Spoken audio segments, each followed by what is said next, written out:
Aquellas manos, aquellas manos que sostenían la Biblia con tanta firmeza durante los cultos, ahora presionaban mi espalda contra el estante empolvado en aquella sala oscura de la iglesia. El susurro en mi oído ya no tenía nada de sagrado. El aliento caliente con olor a café mezclado con la loción para después de afeitar demasiado cara para un simple pastor de pueblo. El corazón latiendo tan fuerte que pensaba que me iba a desmayar ahí mismo. Un hombre al que todos veneraban como santo estaba mostrando su verdadera cara, mientras del otro lado de la pared los fieles cantaban himnos de adoración completamente ciegos. Él no imaginaba que en ese instante, acorralada entre su cuerpo y aquellos anaqueles llenos de libros sagrados, yo ya no era más la viuda sumisa que todos pensaban conocer. Nadie jamás imaginaría lo que sucedería después de aquella noche, ni cómo mis palabras serían capaces de desmoronar un imperio construido sobre mentiras susurradas en nombre de Dios. Hola, mis queridos, me llamo Marinette, tengo 76 años y nací en Mérida, en el corazón de Yucatán, en 1949. Hoy voy a compartir con ustedes una historia que guardé dentro de mí por más de 3 décadas. Algo que sucedió en 1991, cuando tenía 42 años. Una historia sobre cómo la fe puede ser usada como arma por aquellos que se esconden detrás de un púlpito, y cómo una simple costurera encontró el valor para enfrentar a un hombre que todos consideraban intocable. Antes de comenzar, quería preguntar, ¿desde dónde me están viendo? Dejen en los comentarios ahí abajo. Me encanta saber que mi voz está alcanzando tantos rincones diferentes de nuestro México. Y si pueden, dejen ese like y suscríbanse al canal. Eso ayuda mucho a esta señora aquí a continuar compartiendo sus historias. Los años 90 llegaban con un sabor amargo para la mayoría de los mexicanos. La crisis económica que siguió al error de diciembre del 94 todavía resonaba en nuestra memoria. La inflación devoraba nuestros salarios como termitas en un mueble viejo, y nosotros, trabajadores comunes, luchábamos para mantener la dignidad en medio del caos económico. Mérida, a pesar de ser una ciudad considerable de Yucatán, todavía mantenía ese aire pueblerino donde todos parecen conocer la vida de todos, donde los secretos se guardan detrás de sonrisas educadas y saludos de cabeza en las calles empedradas. Después de la muerte de mi esposo Ernesto, víctima de un infarto fulminante mientras trabajaba en el puerto 2 años antes, me vi sola para criar a nuestros 3 hijos. Osvaldo, de 19 años, que ya trabajaba como ayudante de mecánico en el taller de don Ladislao. Dalva, de 17 años, que soñaba con ser maestra y estudiaba con empeño para terminar la preparatoria.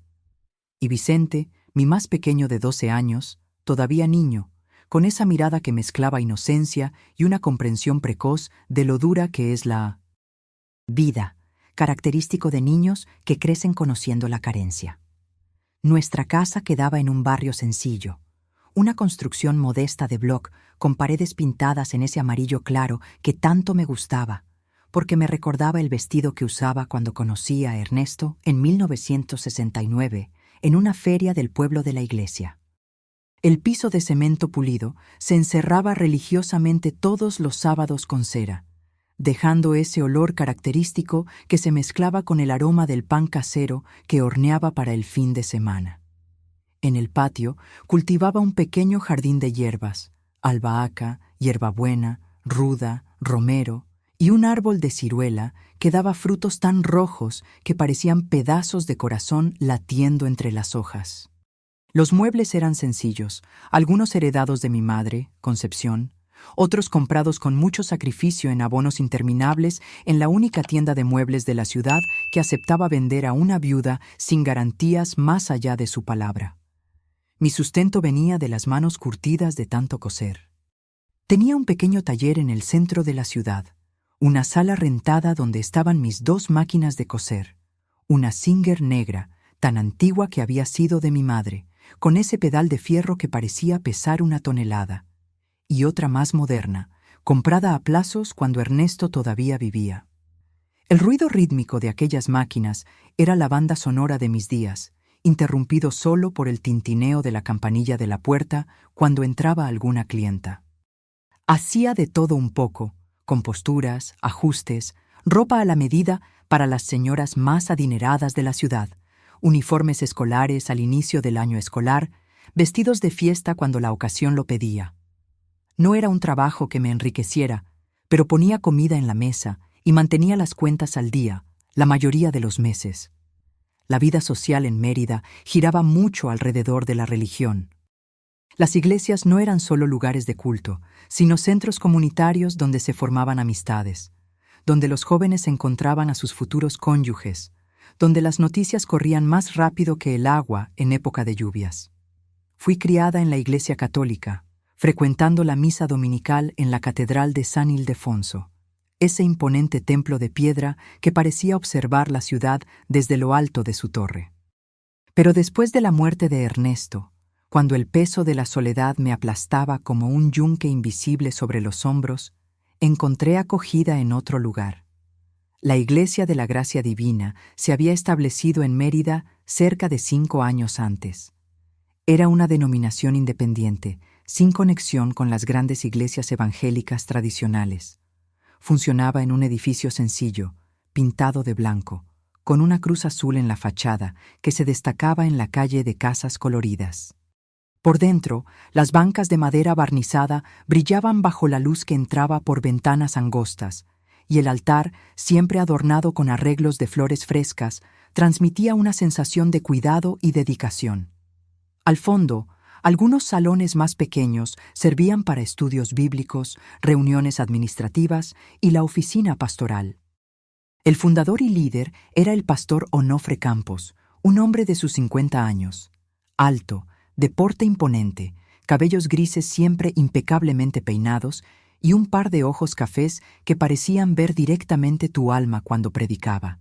Su voz grave y melodiosa tenía el don de transformar hasta los versículos más oscuros de la Biblia en mensajes cristalinos, accesibles a cualquier persona.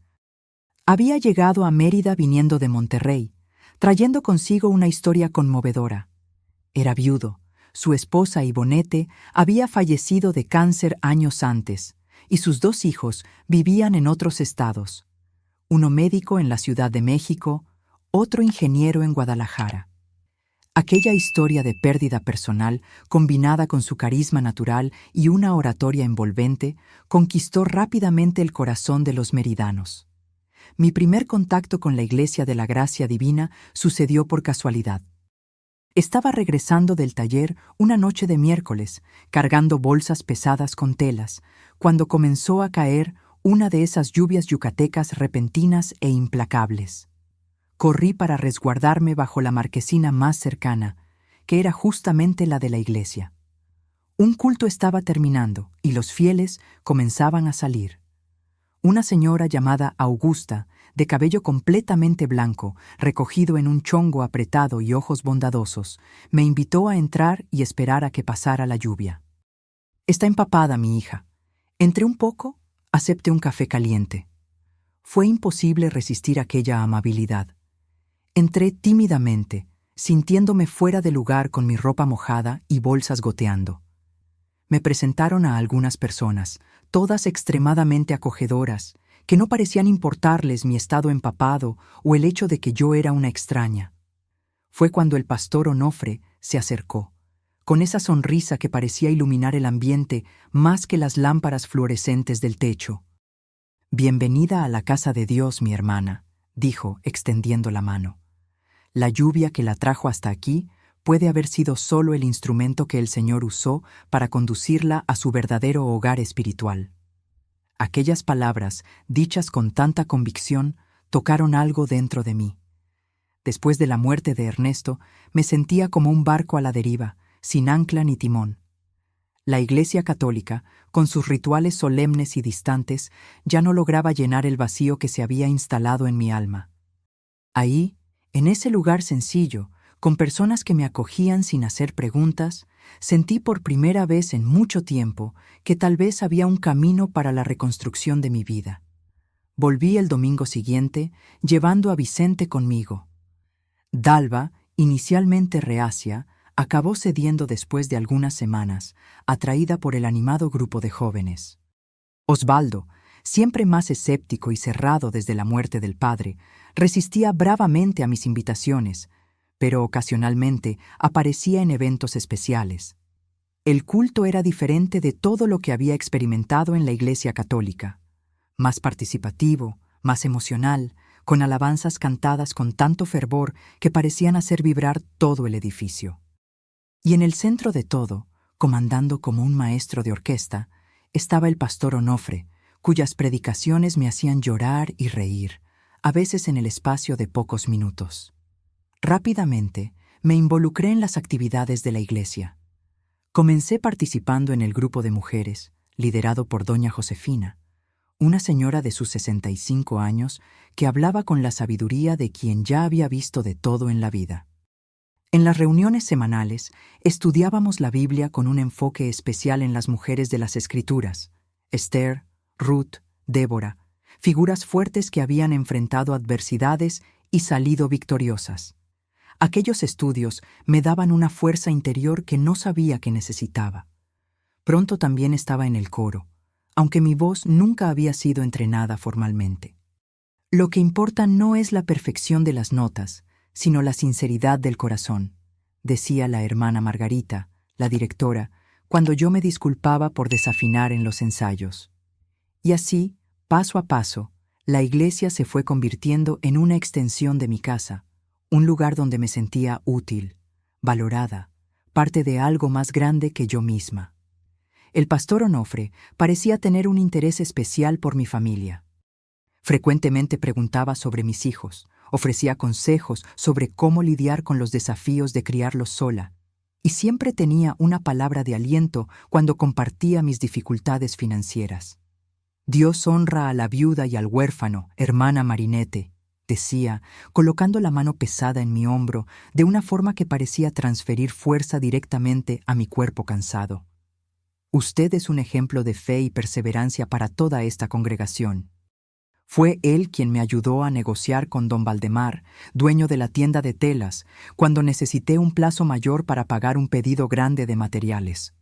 Fue él quien recomendó a Osvaldo para un empleo mejor en el taller mecánico del hermano Nicanor, que pagaba un salario más digno. Fue él quien consiguió una beca parcial para Dalva en el colegio particular de la ciudad, donde la enseñanza era mejor y aumentaba sus posibilidades de pasar el examen de admisión a la universidad.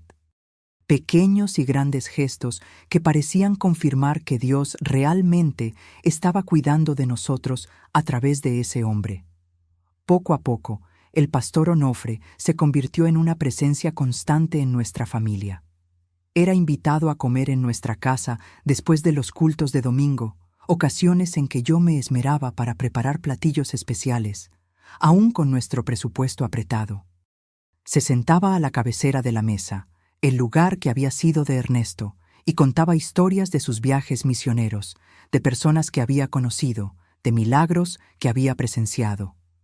Vicente lo escuchaba fascinado, Dalva bebía cada palabra con admiración, y hasta Osvaldo, normalmente tan reservado, parecía abrirse un poco más en presencia de ese hombre. «Usted tiene hijos maravillosos, hermana Marinette», comentaba invariablemente antes de partir, aceptando el café recién hecho que yo insistía en servir. «Criarlos sola no debe ser fácil, pero veo cuánto se ha dedicado. Dios seguramente está orgulloso». Aquellas palabras eran como bálsamo para mi corazón herido, una confirmación de que, a pesar de todas las dificultades, estaba en el camino correcto. La iglesia crecía. Lo que había comenzado como una pequeña congregación de tal vez 40 personas algunos años antes, ahora contaba con cerca de 150 miembros regulares. Las bancas ya no eran suficientes para acomodar a todos en los cultos más concurridos, y frecuentemente era necesario agregar sillas extras en los pasillos laterales. Fue cuando el pastor Onofre comenzó a hablar sobre la necesidad de ampliar el espacio o incluso construir un nuevo templo. Dios ha sido fiel con nosotros, expandiendo esta obra más allá de lo que podríamos imaginar, anunció un domingo de marzo de 1991, con ese brillo característico en los ojos. Ha llegado la hora de dar un paso de fe y construir una casa que sea digna de la gloria del Señor. La congregación respondió con aplausos entusiastas y gritos de amén y gloria a Dios. Estaba lanzada la campaña para la construcción del nuevo templo de la Iglesia de la Gracia Divina. En los meses siguientes, la vida de la Iglesia giró alrededor de ese objetivo. Hacíamos eventos para recaudar fondos, kermeses, comidas comunitarias después de los cultos, rifas, subastas de prendas donadas por los miembros. El pastor Onofre era incansable, visitando empresarios locales para solicitar donaciones, organizando trabajos de voluntarios, manteniendo el entusiasmo de la congregación en alto con mensajes inspiradores sobre el templo que Salomón construyó para Dios. Fue en ese contexto que, para mi sorpresa y honor, fui invitada a formar parte del Consejo Financiero de la Iglesia. La hermana Marinette ha demostrado un compromiso ejemplar con la obra, dijo el pastor Onofre en la reunión administrativa en que anunció la decisión.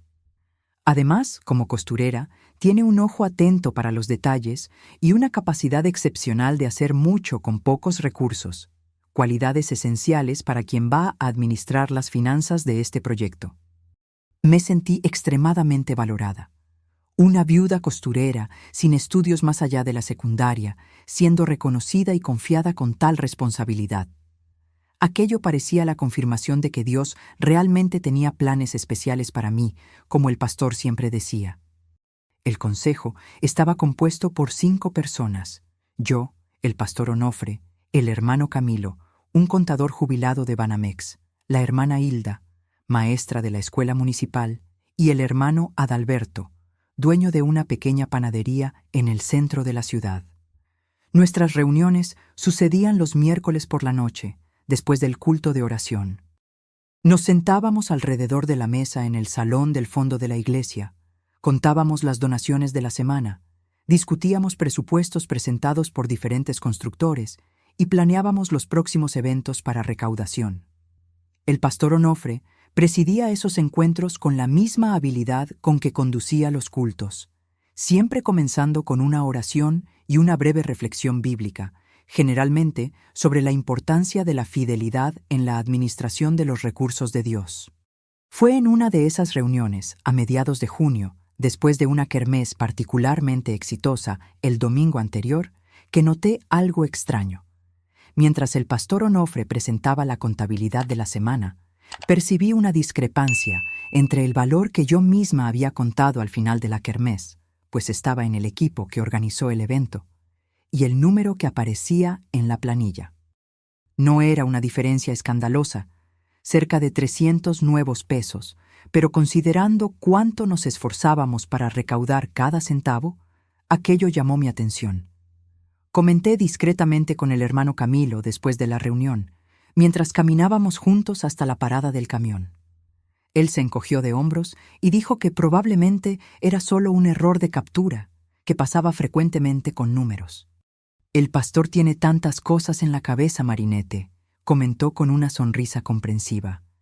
«A veces pequeños detalles se escapan». Acepté aquella explicación, pues tenía sentido. Después de todo, los errores pasan, y no había motivo para desconfiar de alguien tan dedicado a la iglesia como el pastor Onofre. La semana siguiente, llegamos más temprano para la reunión, yo y la hermana Hilda. Mientras organizábamos los papeles y preparábamos el café que siempre tomábamos durante el encuentro, ella se acercó a mí con una expresión preocupada en el rostro. Miró a los lados, como quien verifica si estamos realmente solas, y entonces sostuvo mi mano con fuerza. «Hermana Marinette», dijo en voz baja, casi un susurro, «¿ya ha notado algo extraño en las cuentas de la iglesia?» Aquella pregunta me golpeó como un balde de agua fría. No era solo yo, entonces. Otra persona también había notado discrepancias. Confirmé con la cabeza, pero antes de que pudiéramos profundizar en la conversación, escuchamos pasos en el pasillo y la puerta se abrió. El pastor Onofre entró con su sonrisa habitual, cargando un portafolio de piel bajo el brazo. «Mis hermanas madrugadoras», exclamó jovialmente. «¿Ya preparando todo? ¡Qué dedicación admirable! Durante la reunión de aquella noche, observé más atentamente. Había otras pequeñas inconsistencias. Un presupuesto para materiales de construcción que parecía inflado en comparación con los precios que yo conocía del mercado. Una donación sustancial hecha por doña Quiteria, una señora anciana y casi analfabeta que vivía de su modesta pensión, registrada con un valor significativamente menor que el sobresellado que yo la había visto entregar personalmente al pastor el domingo anterior. Nada de esto era tan obvio que llamara la atención inmediatamente.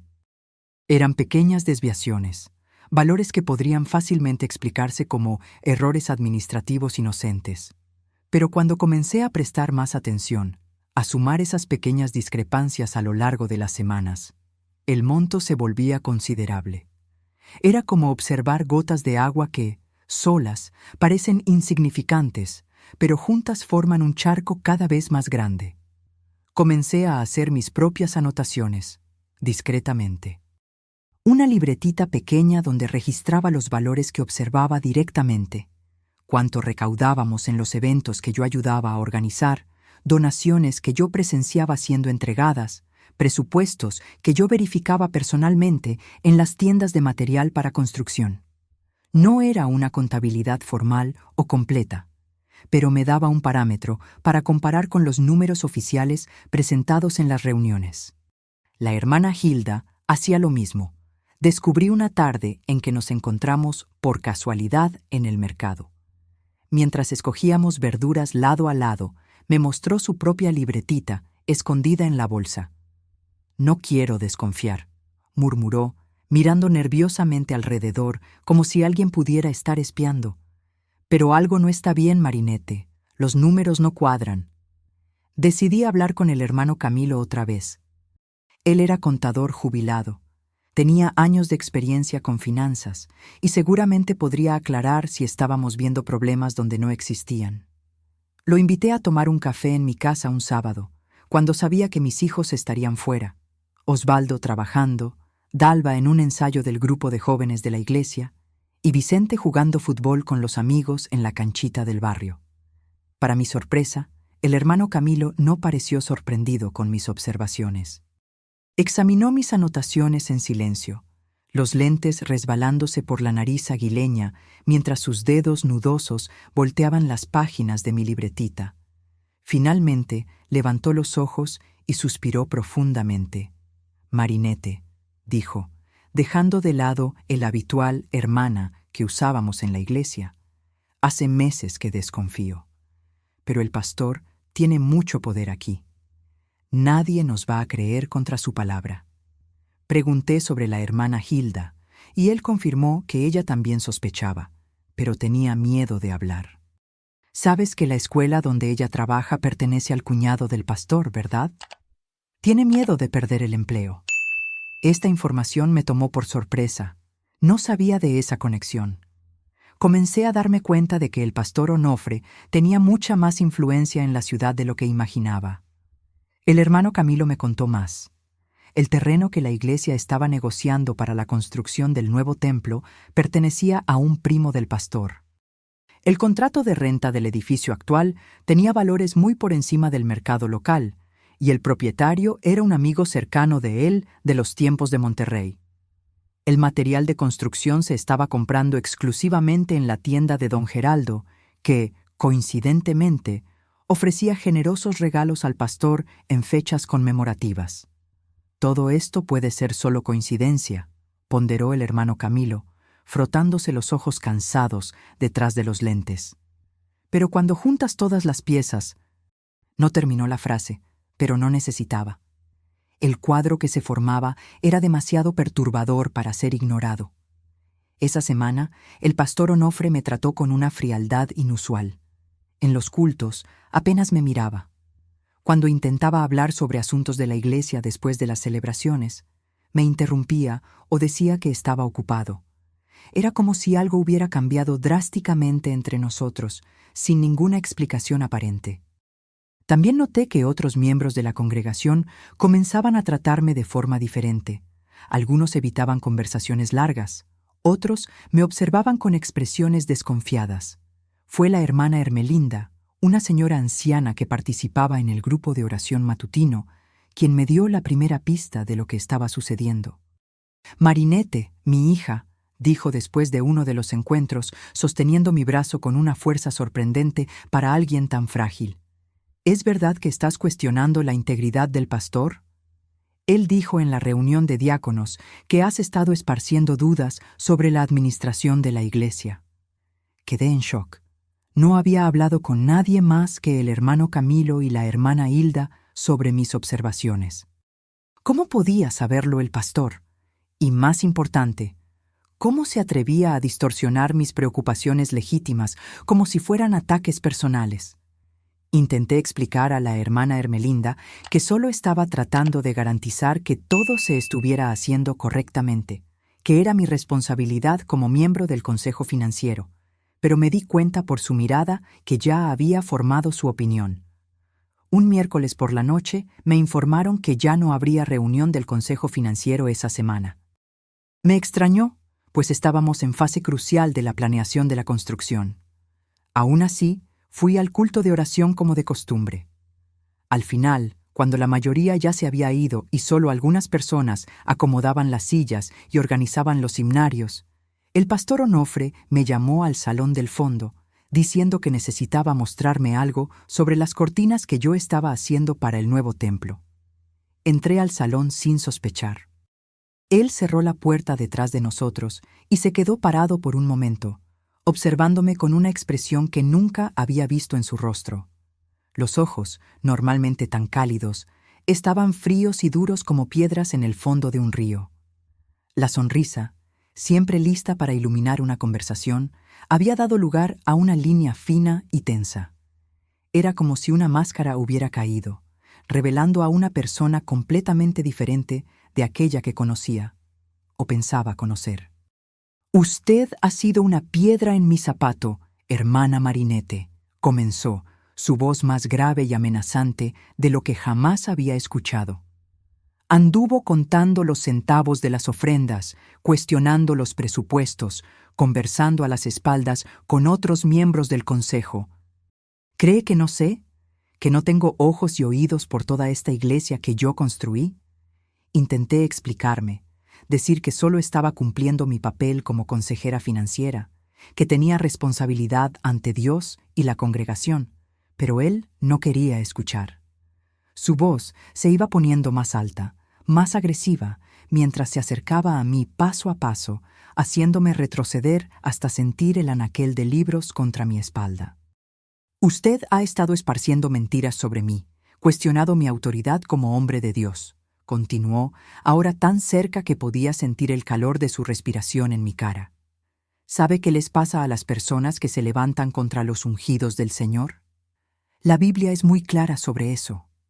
Intenté esquivarlo, moverme hacia el lado, pero él puso un brazo contra el anaquel, bloqueando mi paso.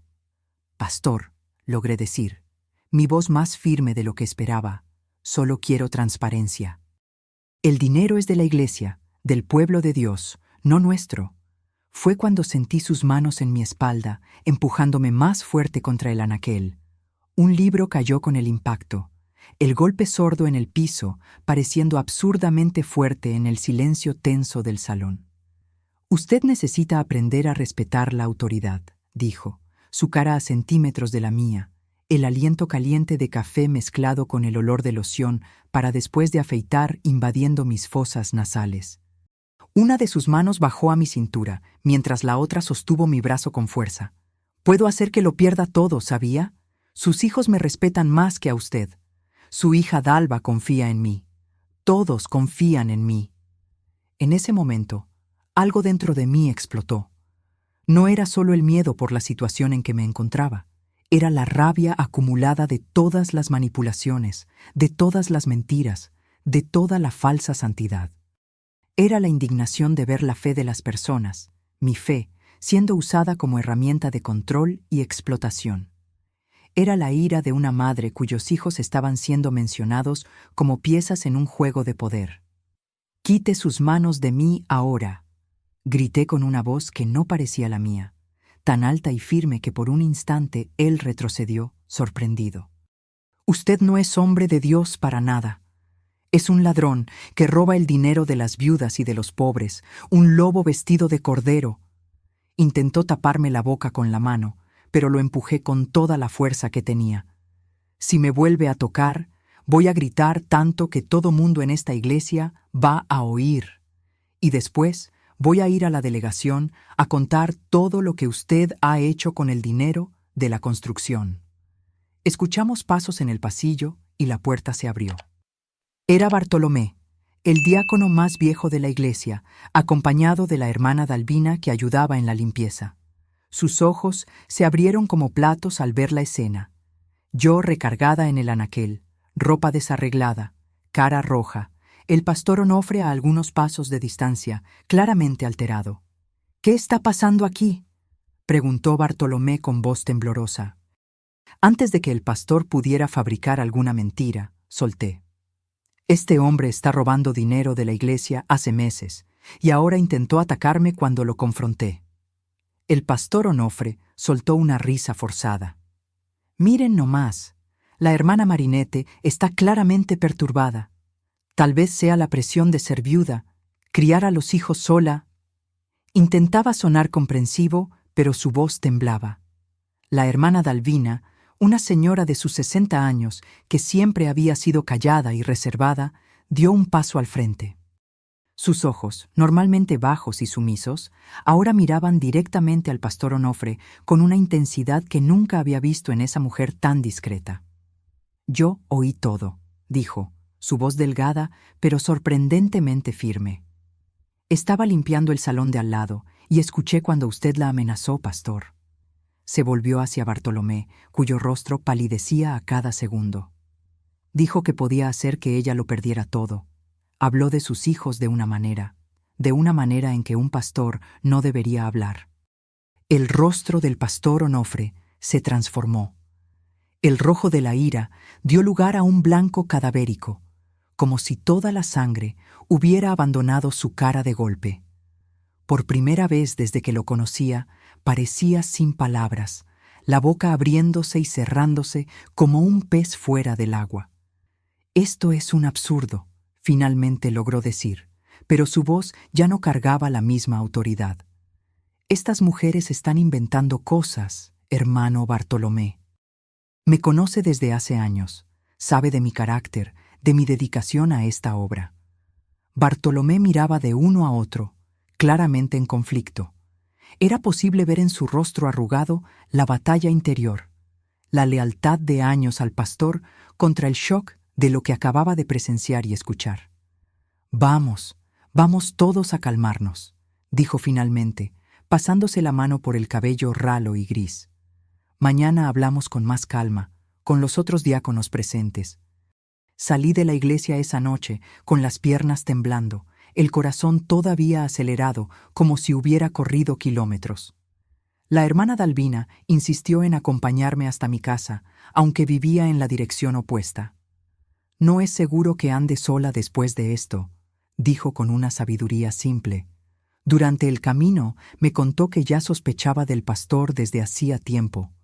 Tiene una manera con las mujeres más vulnerables de la iglesia, las viudas, las abandonadas. Al principio es solo atención, después vienen las peticiones de dinero, las confidencias especiales, los favores. Las noticias se esparcieron como fuego en paja seca. Es increíble cómo en una ciudad pequeña las palabras viajan más rápido que el viento.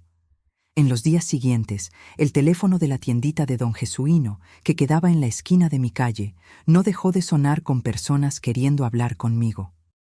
Iba hasta allá, pagaba por la llamada y escuchaba voces conocidas de la iglesia, algunas apoyándome, otras acusándome de estar levantando falso testimonio contra el ungido del Señor. Lo más difícil fue explicar a mis hijos. Osvaldo, siempre más escéptico, no parecía tan sorprendido. «Siempre pensé que había algo mal con ese hombre, mamá», dijo, sentado en la orilla de la cama, mientras yo le contaba lo que había sucedido. «La manera como te miraba, como miraba a Dalva». Había algo en sus ojos que no combinaba con las palabras. Dalva fue más difícil. Se había involucrado profundamente con la iglesia, encontrado amigos en el grupo de jóvenes, asumido responsabilidades. El pastor Onofre era para ella una figura de autoridad que había llenado, de cierta forma, el vacío dejado por la muerte del padre. «Él no haría eso, mamá», repetía, lágrimas rodando por el rostro joven. «Debe haber sido un malentendido». Fue doloroso ver la decepción lentamente instalarse en sus ojos a medida que más hechos salían a la luz. El pequeño Vicente, con su percepción aguda de niño, hizo la pregunta más difícil.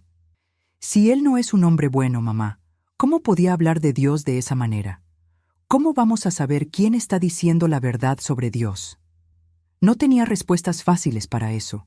Solo abracé a mi hijo y dije que Dios era más grande que cualquier hombre y que necesitábamos confiar en nuestro corazón para discernir la verdad. Otros miembros comenzaron a hablar. La hermana Augusta contó que el pastor le había pedido que hiciera donaciones en efectivo directamente a él, fuera de los registros oficiales, para proyectos especiales que no todos comprenderían, decía. El joven Arnaldo, que trabajaba en la construcción, reveló que el pastor Onofre le había pedido que inflara los presupuestos para la obra del nuevo templo a cambio de una comisión por fuera. Y lo más chocante para la congregación, la joven Palmira, de apenas 19 años, creó el valor para contar que el pastor había hecho avances inapropiados durante sesiones de consejería pastoral. Decía que yo tenía un llamado especial, relató en una reunión extraordinaria de la iglesia, la voz quebrada por el llanto contenido, que necesitaba orientación espiritual especial, diferente de las otras jóvenes. Las conversaciones comenzaban sobre la Biblia, pero siempre terminaban con él hablando sobre mi apariencia, tocando mi hombro, mis manos. La congregación estaba dividida. Aquellos que habían puesto al pastor Onofre en un pedestal tan alto no podían aceptar su caída. Algunos me acusaban directamente de estar destruyendo la iglesia por envidia o amargura. La hermana Marinette siempre quiso más poder en la iglesia, comentaban algunos. Tiene celos porque el pastor le da atención a otras hermanas también, decían otros. Hubo familias que dejaron de hablarnos. Dalva perdió amigos del grupo de jóvenes. Vicente fue excluido de juegos por algunos niños cuyos padres permanecían leales al pastor. Era como si la iglesia, que había sido un puerto seguro después de la muerte de Ernesto, ahora se transformara en otra fuente de dolor en nuestras vidas. El pastor Onofre se defendía con vehemencia. En un culto extraordinario, convocado especialmente para abordar la crisis, subió al púlpito con lágrimas en los ojos, lágrimas que en ese momento me parecieron tan falsas como las historias que contaba sobre su pasado. «Estoy siendo perseguido por hacer la obra de Dios», clamaba, la voz quebrada de emoción fabricada. Como Jesús fue perseguido por los fariseos, ahora soy perseguido por aquellos que tienen envidia del crecimiento de esta iglesia. Pero el Señor conoce mi corazón. Muchos aplaudían, gritaban amén y aleluya, especialmente aquellos que habían recibido favores especiales del pastor a lo largo de los años o que ocupaban posiciones de destaque en la jerarquía que él había construido cuidadosamente. Otros permanecían en silencio, miradas bajas, incómodos con el espectáculo, pero todavía temerosos de posicionarse abiertamente. Lo que hizo la diferencia fue cuando el hermano Camilo, usando sus habilidades de contador, presentó un reporte detallado mostrando todas las discrepancias en las cuentas de la iglesia en los últimos 2 años. Había trabajado noches enteras, examinando cada recibo, cada factura, cada registro de donación. Los números no mentían. Más de 30,000 nuevos pesos, una fortuna en esa época, habían simplemente desaparecido. Este dinero sería suficiente para comprar el terreno para el nuevo templo de Contado, explicó el hermano Camilo, ajustándose los lentes sobre la nariz mientras señalaba los gráficos y tablas meticulosamente preparados. En lugar de eso, estamos pagando mensualidades con intereses altísimos, mientras el dinero que ustedes, hermanos, donaron con tanto sacrificio desapareció sin explicación. La presentación sucedió en una reunión extraordinaria del Consejo Administrativo Ampliado, incluyendo diáconos y líderes de los diversos ministerios de la Iglesia. El pastor Onofre no estaba presente. Había alegado un compromiso ineludible en Monterrey. En realidad, como descubrimos después, estaba tratando de movilizar apoyo entre los pastores de la capital, contando una versión distorsionada de los acontecimientos. El salón permaneció en silencio sepulcral después de la presentación del hermano Camilo. Era posible oír el zumbido del ventilador de techo, el tic-tac del reloj de pared, el ruido distante de la calle. Finalmente, el hermano Adalberto levantó la mano. Yo no quiero creer, comenzó, la voz quebrada. Pero los números están ahí. Como consejero financiero, yo debía haberme dado cuenta antes. Me siento culpable por haberles fallado, por haberle fallado a la iglesia. La hermana Hilda fue la siguiente en hablar.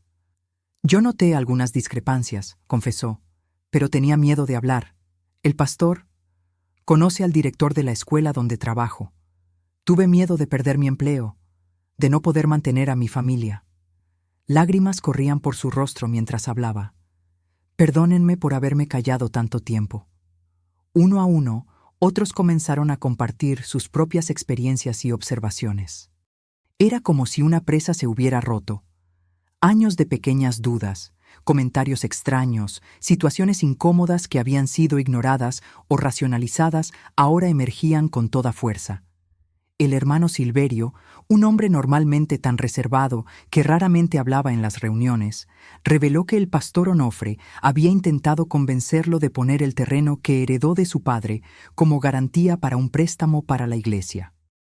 La hermana Casilda contó cómo había donado sus ahorros de años para la construcción del templo después de que el pastor había recibido una revelación de que sería abundantemente recompensada. La situación llegó al punto de ruptura cuando, un domingo de septiembre, el pastor subió al púlpito para predicar y fue interrumpido por el hermano Bartolomé, quien se levantó y dijo en alto y claro: «No podemos permitir que un hombre que traiciona la confianza de sus hermanos continúe liderando esta congregación». La mitad de la iglesia aplaudió, la otra mitad abucheó. El caos estaba instaurado. Aquel culto nunca se concluyó. El pastor Onofre abandonó el púlpito en medio de la confusión, azotando la puerta de la iglesia con tanta fuerza que el crucifijo de madera cayó de la pared. Algunos de sus seguidores más fieles fueron tras él, otros se quedaron, demasiado choqueados o confundidos para reaccionar. Los niños lloraban, asustados con los gritos y confrontaciones. Familias que frecuentaban la iglesia juntas desde hacía años, ahora se dividían, algunas saliendo por la puerta trasera para evitar enfrentar a los otros. Esa misma semana, en una reunión extraordinaria con los miembros fundadores de la iglesia y los principales líderes que todavía permanecían, se decidió que el pastor Onofre sería separado mientras una investigación interna más profunda sucedía.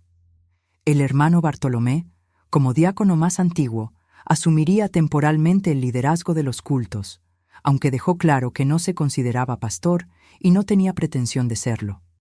La noticia fue llevada al pastor Onofre por una comisión compuesta por el hermano Bartolomé, el hermano Camilo y, sorprendentemente, yo misma. Ellos insistieron en que debería estar presente, como un símbolo de que la iglesia no toleraría el tipo de intimidación que había sufrido. Confieso que temblaba por dentro cuando nos dirigimos a la casa pastoral, al lado de la iglesia. No sabía cómo reaccionaría, si intentaría intimidarme nuevamente, si nos amenazaría. Él nos recibió en la sala, sentado en su sillón como un rey en su trono. Vestía un traje impecable, como si estuviera preparándose para un culto especial, aunque era apenas una tarde de martes. Ofreció café, que todos rechazamos educadamente. El hermano Bartolomé fue directo al grano, explicando la decisión del consejo, enfatizando que era una medida temporal mientras las investigaciones proseguían. Al principio, el pastor Onofre mantuvo la compostura, escuchando con expresión seria. Pero cuando el hermano Camilo comenzó a detallar las inconsistencias financieras encontradas, su fachada comenzó a resquebrajarse. El rostro se enrojecía gradualmente. Una vena pulsaba en su sien. Las manos apretaban los brazos del sillón con tanta fuerza que los nudillos se ponían blancos, Esto es un golpe, interrumpió finalmente, la voz trémula de rabia contenida. Ustedes planearon esto desde el principio, especialmente usted. Apuntó hacia mí, sus ojos oscurecidos por el odio. Una viuda resentida que no pudo manipularme como hacía con el marido débil que tenía. Aquella mención a Ernesto fue como una puñalada. Mi esposo había sido un hombre bueno, trabajador, que murió sirviendo a su familia. Sentí la sangre hervir, pero el hermano Bartolomé colocó gentilmente la mano en mi brazo, recordándome silenciosamente que no valía la pena responder a la provocación. «Pastor», dijo el hermano Camilo, su voz calmada contrastando con la tensión palpable en el ambiente. «Los números no mienten. Estamos hablando de dinero que personas humildes donaron con sacrificio. Señoras que dejaron de comprar medicinas, familias que apretaron el presupuesto ya limitado. «No me vengan con esa hipocresía», explotó el pastor Onofre, levantándose abruptamente. «¿Creen que una iglesia se construye solo con fe? ¿Con versículos bíblicos? Se necesita dinero, influencia, poder. Lo que hice fue administrar recursos de la forma más eficiente posible. ¿Desviándolos para su propio beneficio?», cuestionó el hermano Bartolomé, la decepción evidente en su voz cansada. «Para el beneficio de la obra», gritó el pastor, golpeando el puño en la mesa de centro con tanta fuerza que la Biblia que estaba sobre ella cayó al piso. «Ustedes nunca entenderán lo que se necesita para construir algo que perdure. Mentes pequeñas, visiones pequeñas». Fue cuando se volteó directamente hacia mí, el dedo apuntando, el rostro contorsionado en una máscara de furia. «Y usted se va a arrepentir de haber comenzado todo esto. La gente va a saber quién es usted realmente, Marinette. Las historias que voy a contar sobre usted». «Ya basta», interrumpió el hermano Bartolomé con una autoridad que nunca había visto en ese hombre normalmente tan calmado. «No permitiré amenazas en mi presencia. La decisión está tomada. Tiene hasta el final de la semana para desocupar la casa pastoral». El pastor Onofre nos miró uno a uno, como si estuviera memorizando nuestros rostros para una futura venganza.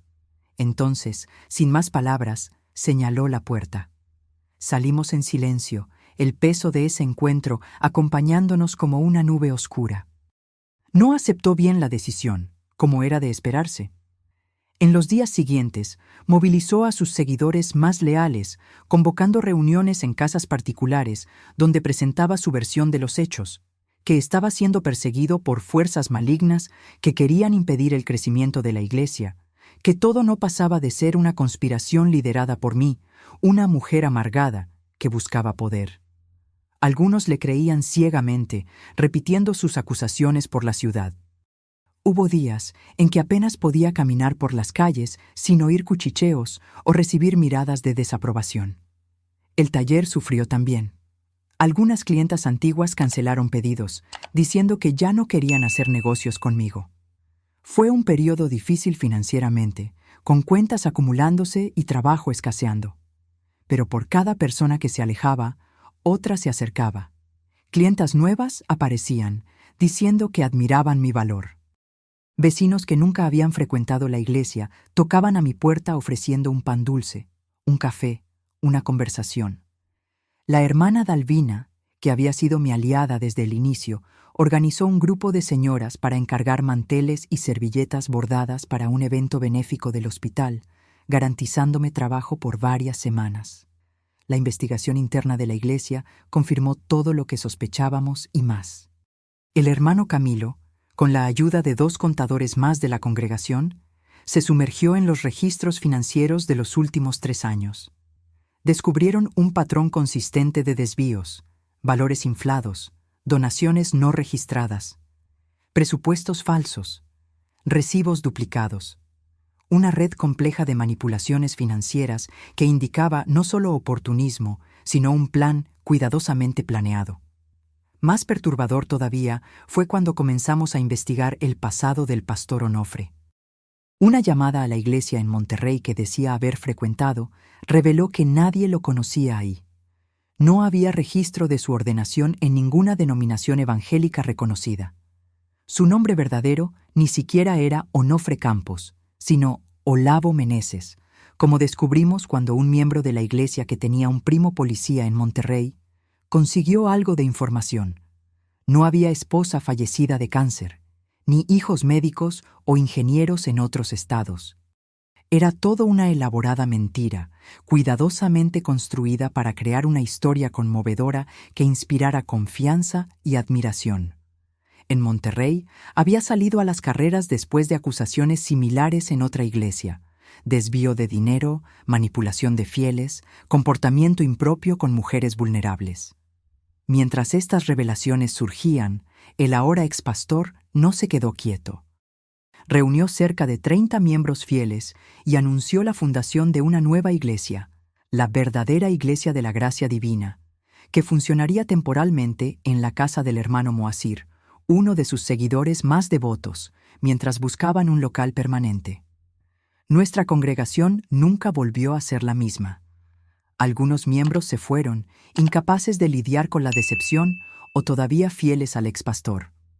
Otros se quedaron, determinados a reconstruir sobre bases más honestas y transparentes.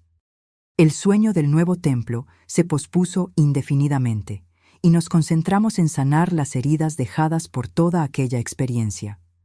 Las reuniones pasaron a ser más participativas, con espacio para que todos expresaran sus opiniones. Las finanzas se volvieron completamente transparentes, con reportes detallados distribuidos mensualmente y pegados en el tablero de avisos. Se formó una comisión para buscar un nuevo pastor, con criterios rigurosos de verificación de antecedentes y referencias. Para mí, los meses siguientes fueron de profunda reflexión. Cuestioné mi fe, cuestioné mi capacidad de juzgar a las personas, cuestioné la propia estructura de las iglesias que permitía que alguien acumulara tanto poder sin cuestionamientos. Tuve noches de insomnio, días en que apenas podía concentrarme en el trabajo del taller. Mis hijos percibieron el cambio. Osvaldo se volvió aún más protector, Dalva más reservada, y el pequeño Vicente hacía preguntas que no sabía cómo responder sobre por qué algunas personas usaban el nombre de Dios para hacer cosas malas. Lo más difícil fue restaurar la confianza, no solo en líderes religiosos, sino en mí misma. Durante semanas después del enfrentamiento, despertaba en medio de la noche con el corazón acelerado, reviviendo esos momentos en el salón del fondo de la iglesia, sintiendo nuevamente las manos de él empujándome contra el anaquel, oyendo sus amenazas. Había momentos en que dudaba de mi propia percepción, en que me preguntaba si había exagerado, si podría haber lidiado con la situación de otra forma. Fue la hermana Margarita, una señora de sus 70 años que había permanecido silenciosamente a mi lado durante toda la crisis, quien me ayudó a ver las cosas con más claridad. Marinette, me dijo una tarde en que tomábamos café en mi cocina, no destruiste la iglesia, la salvaste. ¿Cuántas otras mujeres habrían sido víctimas si no hubieras tenido el valor de hablar? ¿Cuántas más donaciones habrían sido desviadas? ¿Cuánto más poder habría acumulado? Sus palabras fueron un bálsamo para mi alma inquieta. Poco a poco, comencé a aceptar que había hecho lo correcto, aunque el precio hubiera sido alto. La vida comenzó a encontrar un nuevo ritmo. El taller recuperó la clientela, en parte gracias al esfuerzo consciente de muchas mujeres de la iglesia que hacían el esfuerzo de traerme trabajo y recomendarme con conocidas. Mis hijos, después del shock inicial, demostraron una resiliencia admirable. Dalva encontró nuevos amigos en la escuela. Osvaldo fue promovido en el taller, y Vicente volvió a ser el niño alegre de siempre. Cerca de 6 meses después de todo el incidente, recibimos la visita del pastor Expedito, un señor de sus 65 años, cabello completamente blanco y una sonrisa gentil que iluminaba todo el rostro arrugado por el tiempo. Vino de Guadalajara, recomendado por una iglesia bautista con la cual algunos de nuestros miembros habían entrado en contacto. Estaba casado desde hacía más de 40 años con doña Teresita, una mujer dulce y maternal que inmediatamente conquistó el cariño de todos, especialmente de los niños. El pastor Expedito no tenía la oratoria inflamada del expastor Onofre, ni promesas grandiosas de prosperidad o crecimiento explosivo. En lugar de eso, ofrecía algo más valioso: autenticidad. En las primeras reuniones, hizo el esfuerzo de presentar detalladamente su trayectoria, incluyendo referencias que podían ser verificadas. Su formación teológica, su experiencia en otras congregaciones, hasta sus fracasos y aprendizajes a lo largo de los años de ministerio. «No soy perfecto», dijo con esa voz calmada que se volvería tan familiar a lo largo de los años. «Y no pretendo que piensen que lo soy. Solo soy un servidor tratando de hacer lo mejor que puedo con los dones que Dios me dio.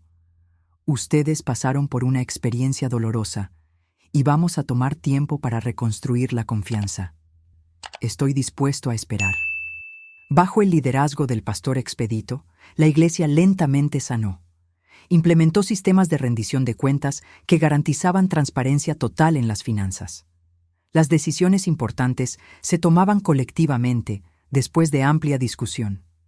No había lugar para revelaciones especiales o autoridad incuestionable.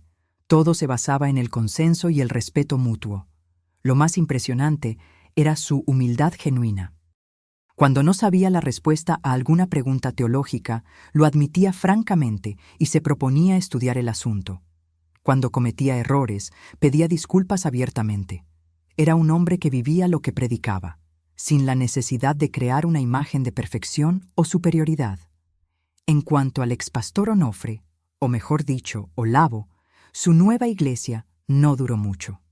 Sin la estructura y el apoyo financiero que tenía anteriormente, y con su reputación manchada por los rumores que inevitablemente se esparcieron por la ciudad, encontró dificultades para mantener a los seguidores y atraer nuevos. Algunos de los que inicialmente lo habían acompañado comenzaron a regresar discretamente a la congregación original, muchas veces avergonzados, pero siempre recibidos con los brazos abiertos. Cerca de un año después del incidente, supe que había dejado Mérida. Algunos años más tarde, un conocido lo vio trabajando como vendedor de enciclopedias en la Ciudad de México. Aparentemente, el don de la palabra persuasiva servía para otros fines, además del púlpito. No le deseé mal. Solo esperaba que hubiera encontrado un camino más honesto para usar sus talentos. La vida siguió su curso. Mis hijos crecieron. Osvaldo eventualmente abrió su propio taller mecánico. Dalva se graduó de maestra y comenzó a dar clases en la escuela municipal. Vicente terminó la preparatoria y fue a estudiar contabilidad a Guadalajara, regresando años después para trabajar en el recién inaugurado Banco de la Ciudad. Yo continué con mi taller, aunque con el paso de los años reduje el ritmo, concentrándome más en enseñar el oficio a jóvenes mujeres de la iglesia que demostraban interés. Los años no fueron todos fáciles, claro. Hubo dificultades financieras cuando la inflación se disparó nuevamente a principios de los años 90. Hubo la preocupación cuando Vicente decidió ir a estudiar lejos. Hubo la tristeza cuando doña Concepción, mi madre, falleció en 1996. Pero también había una fuerza interior que no poseía antes, una certeza de que, pasara lo que pasara, sería capaz de enfrentar. La iglesia prosperó a su manera, no con un templo grandioso o números impresionantes de miembros, sino con relaciones sólidas, trabajo comunitario genuino y una fe que resistía el escrutinio porque no necesitaba esconderse detrás de autoridad incuestionable o manipulación emocional. El pastor Expedito permaneció con nosotros hasta jubilarse en 2005, cuando un joven pastor local, graduado de un seminario respetado en Guadalajara, asumió el liderazgo, manteniendo los mismos principios de transparencia y participación colectiva. Lo que aprendí con toda esta experiencia es que la fe verdadera no puede ser depositada en hombres, por más carismáticos o convincentes que sean. Aprendí a cuestionar, a exigir transparencia, a confiar en mi instinto cuando algo parece mal. Y, más importante, aprendí que tener el valor para enfrentar el abuso y la manipulación es un acto de verdadera devoción, no a hombres, sino a los principios que deberían representar. Si hoy estoy aquí contando esta historia, es porque creo que muchas personas, especialmente mujeres, todavía pasan por situaciones similares en lugares que deberían ser de acogida y protección. ¿Cuántas se callan por miedo, por vergüenza, por creer que están solas contra una figura de autoridad? Si mi voz puede alentar a una única persona a tener el valor que tuve en ese salón del fondo de la iglesia, todo el sufrimiento habrá valido la pena. Hoy, a los 76 años, miro hacia atrás y veo cómo ese momento de confrontación cambió no solo mi vida, sino la de toda una comunidad. Mis hijos crecieron con el ejemplo de una madre que no se doblegó ante el abuso de poder. Osvaldo hoy tiene 51 años. Es propietario del taller mecánico más grande de la ciudad y padre de 3 hijos maravillosos. Dalva, con 49, se convirtió en directora de la escuela municipal donde comenzó como maestra y crió 2 hijos que siguieron carrera académica. Vicente, mi más pequeño de 44 años, es gerente del banco local, casado y padre de una niña que tiene los mismos ojos curiosos que él tenía en la infancia. Nunca me volví a casar. Hubo oportunidades, hombres buenos que cruzaron mi camino a lo largo de los años, pero algo en mí había cambiado fundamentalmente después de esa experiencia. No era miedo o desconfianza, sino una certeza tranquila de que estaba completa en mí misma, de que no necesitaba a alguien a mi lado para sentirme plena o protegida. Ernesto permaneció como un dulce recuerdo, el amor de mi juventud, el padre de mis hijos. Y eso era suficiente. La ciudad también cambió. Mérida creció, se modernizó. Donde antes había solo calles de tierra, ahora existen avenidas asfaltadas, plazas comerciales, universidades, hospitales mejores. El antiguo edificio de la Iglesia de la Gracia Divina fue eventualmente vendido cuando la congregación, años después, logró construir un nuevo templo, modesto pero adecuado, en un terreno donado por un miembro. El viejo edificio se convirtió en una escuela infantil, un destino que todos consideramos apropiado, un lugar de manipulación y miedo transformado en un espacio de aprendizaje y crecimiento. En los años que siguieron, mantuve contacto con muchas personas que vivieron ese periodo difícil conmigo.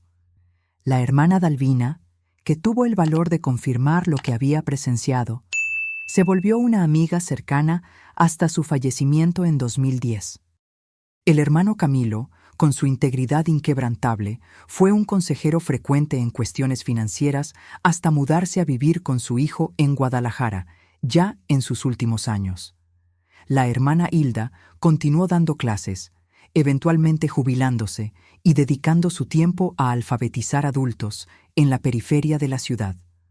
Algunos de los que habían seguido al expastor en su nueva iglesia eventualmente regresaron, muchos trayendo historias similares de manipulación y explotación. Fueron recibidos sin juicio, con el entendimiento de que todos somos vulnerables al engaño en determinados momentos de nuestras vidas. La reconciliación no fue siempre fácil o inmediata, pero con el tiempo, las heridas fueron cicatrizando. Una de las lecciones más valiosas que aprendí fue sobre el poder de la comunidad auténtica. Cuando las personas se unen no por miedo o manipulación, sino por elección consciente, por valores compartidos y respeto mutuo, algo hermoso sucede. Los problemas no desaparecen. Continuamos enfrentando dificultades, desacuerdos, momentos de duda. Pero los enfrentamos juntos, con honestidad y transparencia, sin la necesidad de figuras míticas o infalibles para guiarnos. A veces me pregunto qué habría pasado si me hubiera quedado en silencio ese día, si hubiera tragado mis sospechas, ignorado las evidencias, me hubiera sometido a las amenazas. ¿Cuántas otras marinetes habrían pasado por la misma situación en el salón del fondo de la iglesia? ¿Cuánto dinero, sudado, ahorrado con sacrificio por personas humildes, habría sido desviado para enriquecer a un hombre que se escondía detrás de un título religioso? No me considero una heroína. Hice solo lo que mi conciencia exigía, lo que cualquier persona decente haría si tuviera el mismo valor. Y tal vez ese sea el mensaje más importante que quiero dejar para ustedes que me ven hoy. El valor no es la ausencia de miedo, sino la decisión de que algo es más importante que el miedo. En ese salón, acorralada contra el anaquel de libros, estaba aterrada. Mis piernas temblaban, mi corazón parecía querer salirse por la boca. Mi mente gritaba para que retrocediera, cediera, sobreviviera. Pero algo más profundo dentro de mí, tal vez el mismo espíritu que me permitió seguir adelante después de perder a Ernesto, que me dio fuerzas para criar 3 hijos sola en tiempos difíciles. Ese algo se rehusó a ser silenciado. No es necesario ser fuerte, rico o poderoso para hacer la diferencia. Solo es necesario estar dispuesto a permanecer fiel a la verdad, aunque eso tenga un precio. Y, créanme, siempre hay un precio. Perdí amigos, enfrenté rumores, vi mi negocio sufrir temporalmente.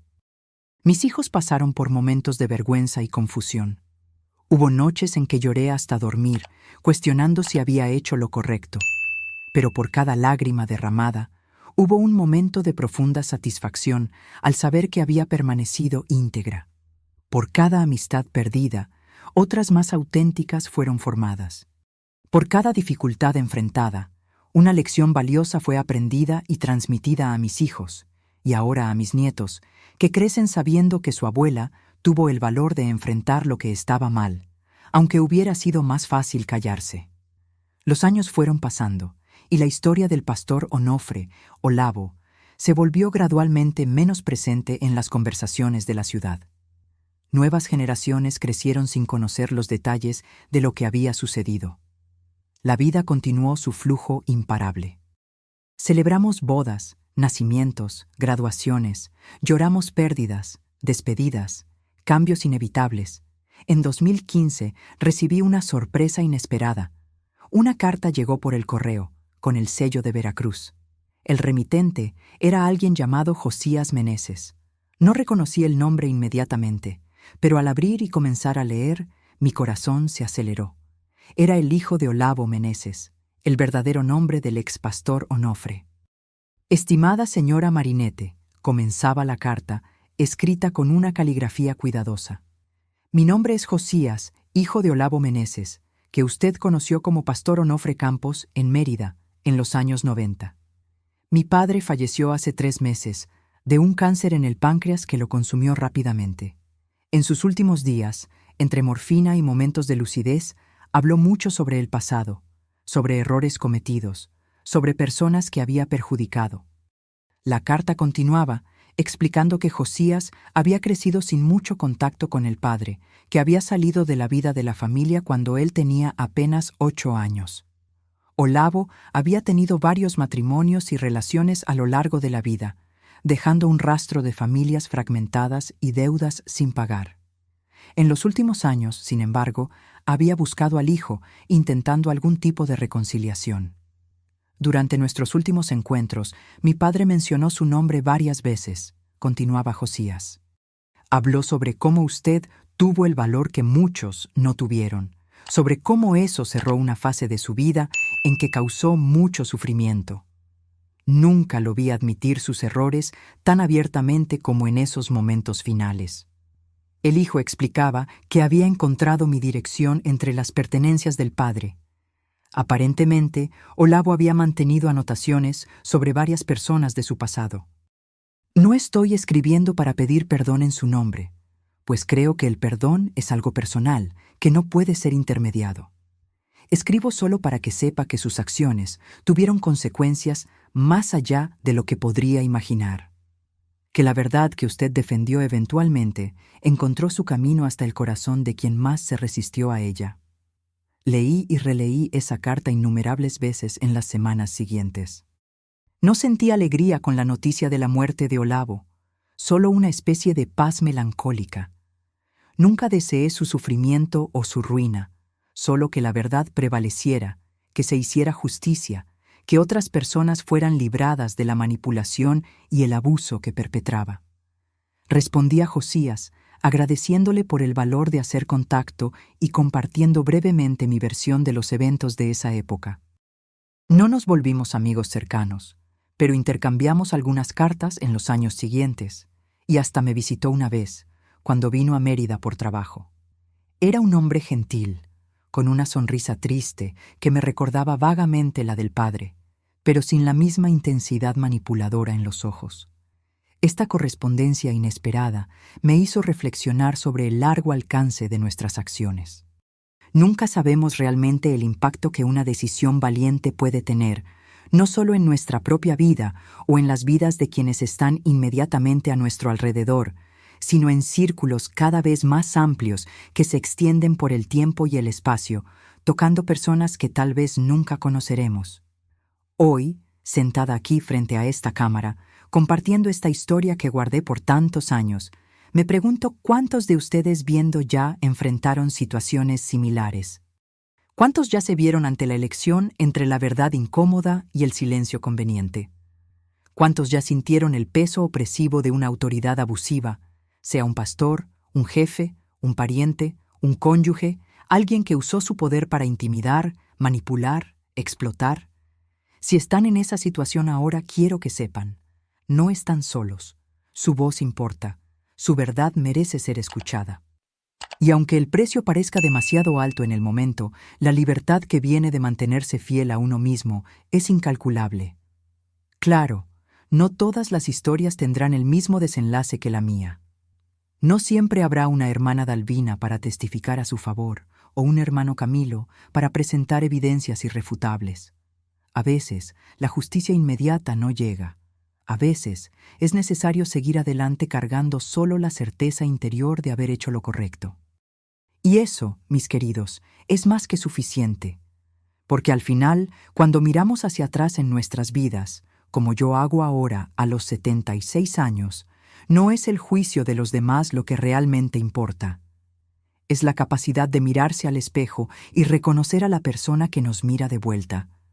Es el legado que dejamos para quienes vienen después de nosotros, el ejemplo que ofrecemos a hijos, nietos, jóvenes que buscan referencias en un mundo confuso. Hoy, mi vida es tranquila. Todavía hago algunos trabajos de costura, más por placer que por necesidad.